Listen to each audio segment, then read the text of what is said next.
Welcome to Madurai spice box. இது வரைக்கும் நம்ம சேனலை சப்ஸ்கிரைப் பண்ணாதவங்க சப்ஸ்கிரைப் பண்ணிக்கோங்க. வாழைக்காய் ஃப்ரை பண்ண போகிறோம்.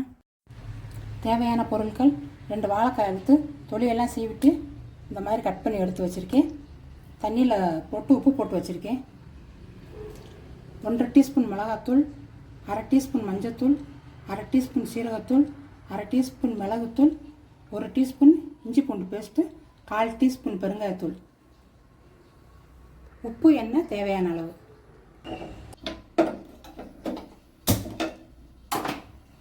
இப்போ அடுப்பில் சுடுதண்ணி வச்சு இந்த நம்ம நறுக்கி வச்சுருக்கிற வாழைக்காயை போட்டு ஒரு 2 நிமிஷம் பாயில் பண்ணி எடுத்துக்கிடுவோம்.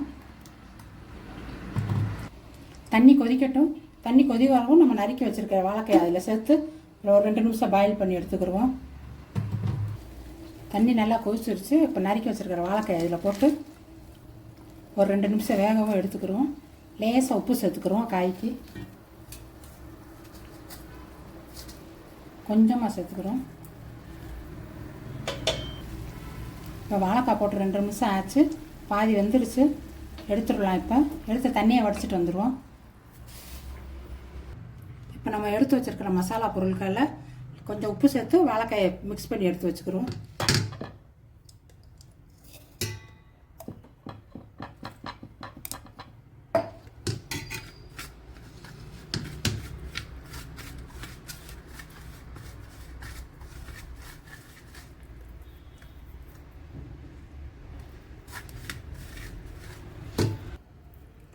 கொஞ்சமாக தண்ணி தெளித்து பிசைஞ்சுக்கிறோம். மசாலாவை தண்ணி ஊற்ற வேண்டாம்.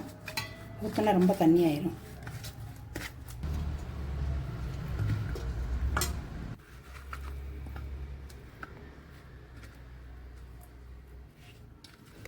இப்போ வாழைக்காயில் மசாலா தடவி வச்சாச்சு. இப்போ நம்ம ஃப்ரை பண்ணி எடுத்துக்கிடுவோம். அடுப்பை ஆன் பண்ணிக்கலாம்.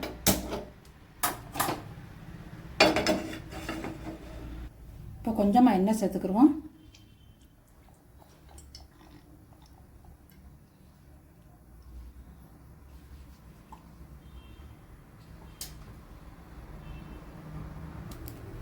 எண்ணெய் சூடாயிருச்சு. இப்போ வாழைக்காயை சேர்த்துக்கலாம்.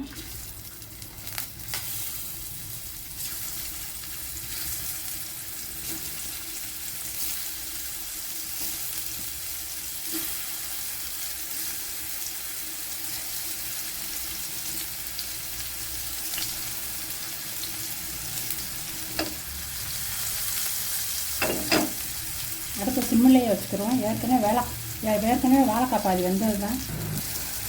ஒரு பக்கம் வேகவும் இன்னொரு பக்கம் திருப்பி போட்டு வேக வச்சுக்கிடுவோம். ஒன்றா திருப்பி போடுங்க. அப்போ தான் உடையாமல் வரும். இல்லாட்டி உடஞ்சிரும் வாழைக்காய். இப்போ வாழைக்காய் நல்லா வெந்துருச்சு. இப்போ இறக்கிடலாம். 2 பக்கம் இருந்தால் நல்லா வெந்துருச்சு. இப்போ அடுப்பை ஆஃப் பண்ணிக்கலாம்.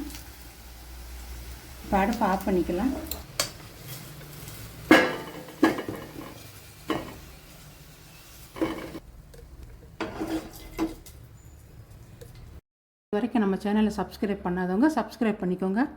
இதே மாதிரி நீங்களும் வீட்டில் செஞ்சு சாப்பிட்டு பார்த்துட்டு எப்படி இருந்துச்சுன்னு கமெண்ட்டில் சொல்லுங்கள். நன்றி.